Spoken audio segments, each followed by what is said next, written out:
اس ساری صورتحال میں دو اور امپورٹنٹ پیش رفت ہوئی ہے. اس میں سے پہلی پیش رفت ہے چائنا کی طرف سے، اور چائنا نے مشرق وسطیٰ کی کشیدہ صورتحال کے حل کے لیے 4 نکاتی جو پلان ہے وہ چاک آؤٹ کیا ہے. اور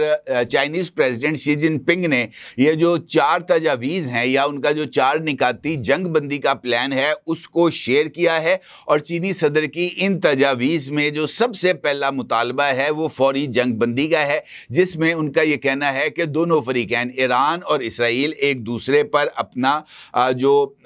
اٹیکس ہیں ان کو روک دیں.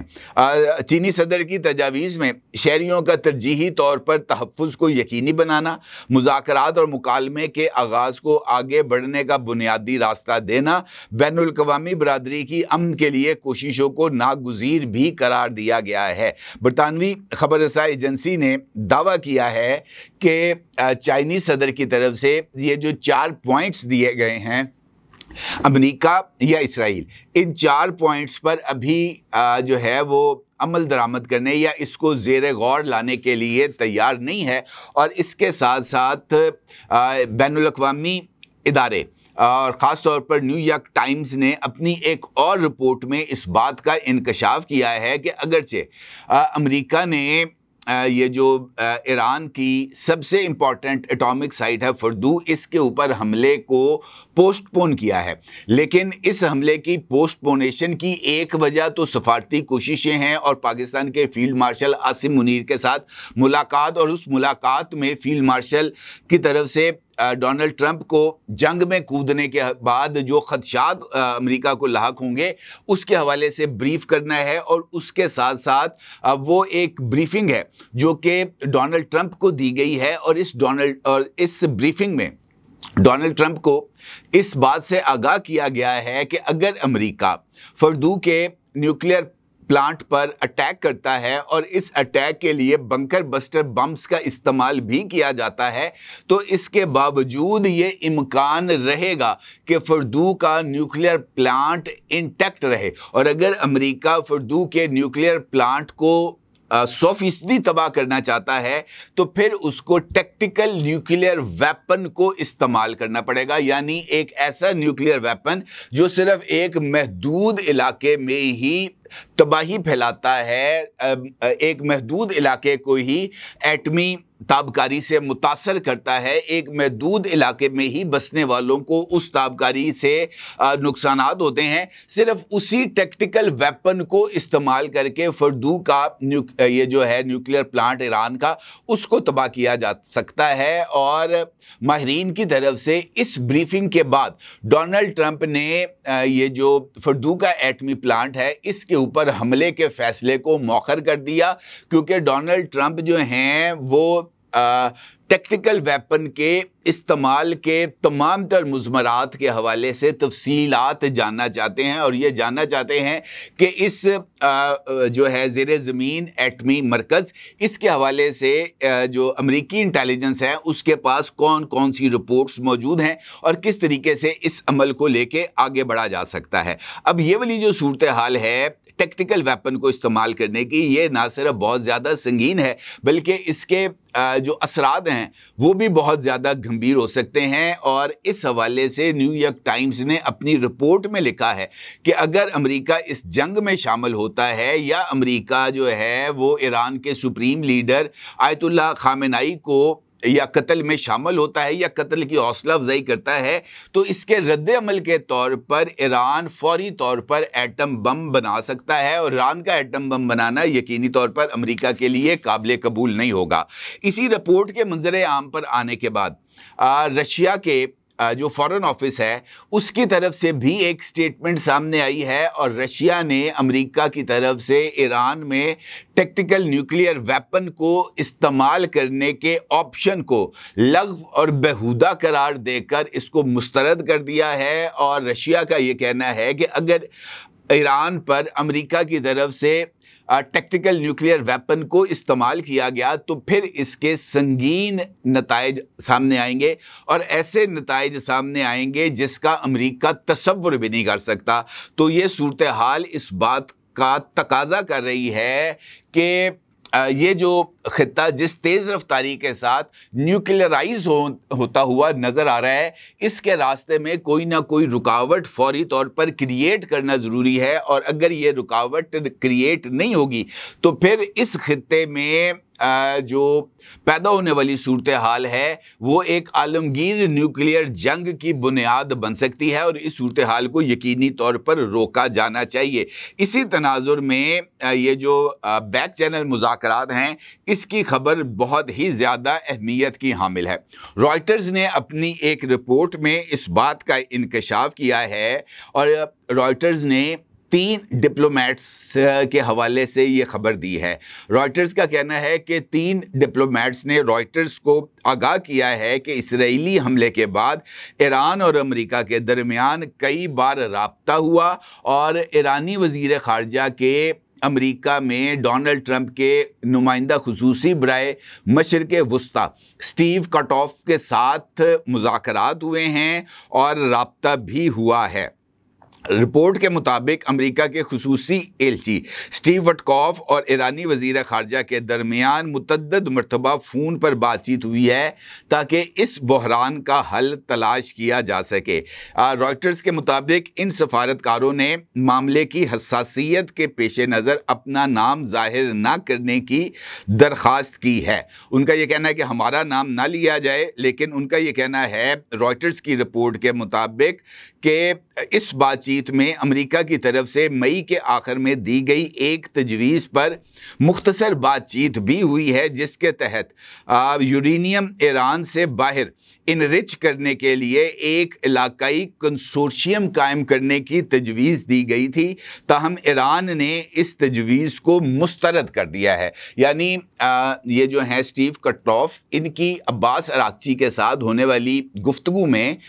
آپشن دیا گیا کہ ایران اپنی نیوکلیئر فیسلٹیز کے اندر یورینیم کو افزودہ نہ کرے، بلکہ ایران کے لیے یورینیم کسی تیسرے ملک میں افزودہ کیا جائے، اور ایران کی ضروریات کے مطابق